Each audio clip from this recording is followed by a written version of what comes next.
Good evening. We're going to start out tonight with take care of a few things. I want to welcome first all the parents and family members who've come from all around the league to attend this. We really appreciated having you come here and support your family members and friends. Also, I want to thank all of the students for showing up and being here. You guys have done a great job. Appreciate it. Thank you a lot. It means a lot to us to see you guys make music like this. We want to welcome Dr. Peter Lilpop from Fort Hays State University. We had the honor of taking some students last week to a workshop and band clinic, the first one that Fort Hays has done.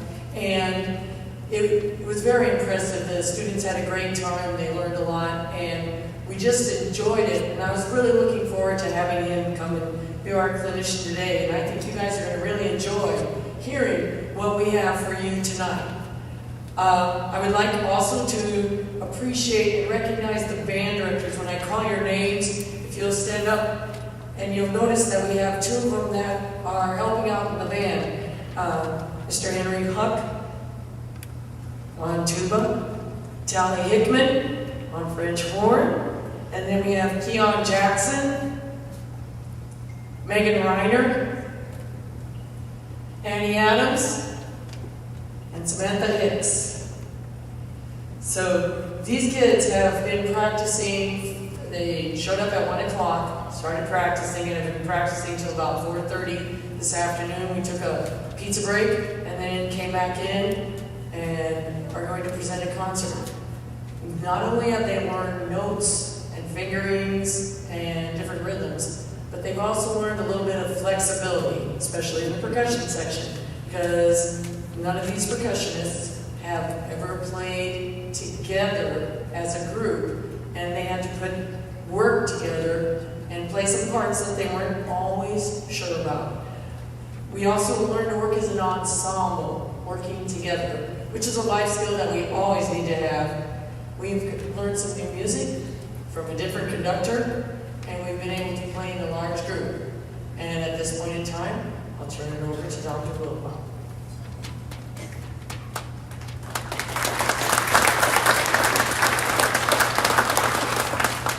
The first piece we have is the Star Spangled Banner. So please rise, and we have a flag over here.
West High School.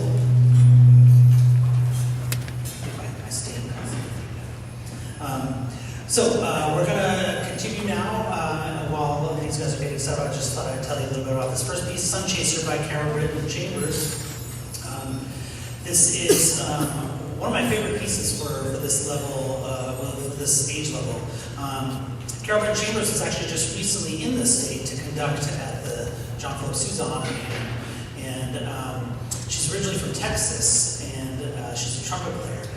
I actually got to meet her and the composer of our second piece as well at the Midwest Clinic in December. And this piece, Sun Chaser, the term is an aeronautical term that pilots use when they're flying west, and at sunset they can fly at a certain speed where the sun actually never sets, because they are chasing the sun. But it can also mean someone who moves to a particular area because of the sun, like I did. I moved from New England, which is a very cloudy place, to western Kansas, which is 300 days of sun. So I am a sun chaser. It can also mean someone who's chasing their dreams. And so you're looking at 60 sun chasers here on stage as they will someday go off to college and to careers and chasing their dreams. And so they are sun chasers. So please enjoy Carol Britton Chambers, Sun Chaser.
the composer of the next piece is Gerard Hall, and it's called Lost Woods Fantasy. The story is sort of some young teenagers go out into the woods, and it's at certain times fun to be alone in the woods, but it's also sometimes scary as the woods close in.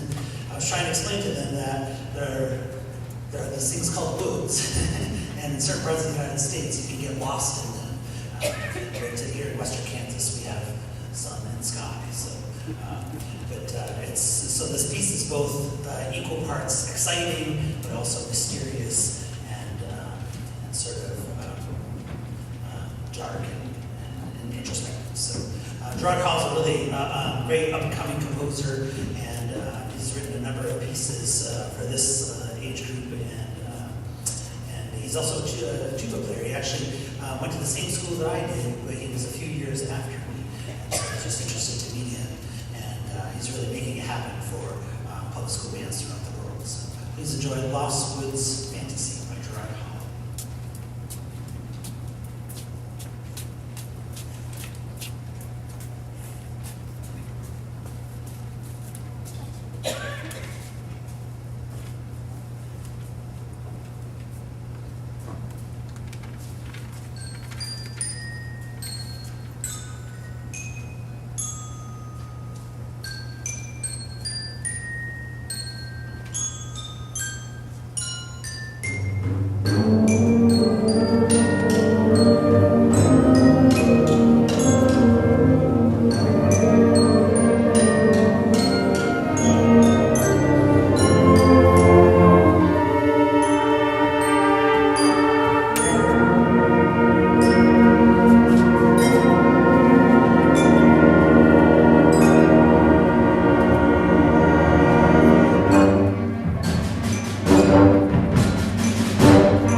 The next piece we'll be doing is Fields of Clover by Randall Standridge. Randall Standridge is a very prolific composer and has written a number of works for a number of different levels. And this, I'm ashamed to say, is my first time conducting one of his pieces. I wish I had conducted some of his pieces beforehand, but he's a really interesting guy, and he actually he does a lot of honor bands, and he posts this thing every year on social media about the rules of doing an honor band. It's all just reminders to conductors like myself about, how to select repertoire, how to roll with the punches, and remember to keep it all in perspective. So he's a really helpful resource in doing these. And I told the students earlier that this is not about perfection. That one day honor band, nothing's going to be perfect. And the main thing is that they're enjoying themselves and having fun, and they get to play in a large band like this. I grew up in a very rural area, and this honor, I lived and died for honor bands because it was the only chance I could get to play with a big band and more instruments than just one trombone or one tuba. So these things are really, really a lot of fun and really valuable, even though they might not be as perfect as the band concerts where we have months and months to prepare for them. So thank you for encouraging your students to be here today. And this is Fields of Clover by Randall Standridge.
So our final piece is Kronos by Robert W. Smith, and this is probably an older generation composer, and he passed away not too long ago. And over the years, he's written everything from grade 0 to grade 6. He wrote a piece for the Navy band. And he's a very prolific composer. And when he passed away, I just don't think everyone in the band will realize what a huge influence he had. It's one thing to compose a piece for an orchestra, which may get played again by another orchestra. But if you compose a really good band piece, every middle school, high school, and college in the world is going to play it. So it's a good moneymaker, those of you who are looking to be composers. But more than that, just the influence that he had on developing musicians, and not just that, but his music's really fun to play.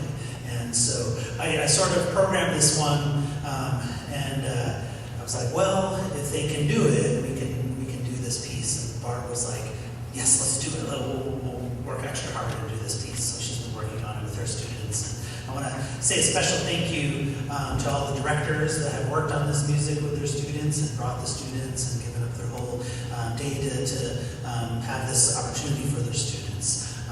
So thank you very much, and I want to thank Barb for organizing this all, and I know this, I organize these things myself, and it's a lot of work from behind the scenes. So can we have a round of applause from everyone for Barb Engelbart?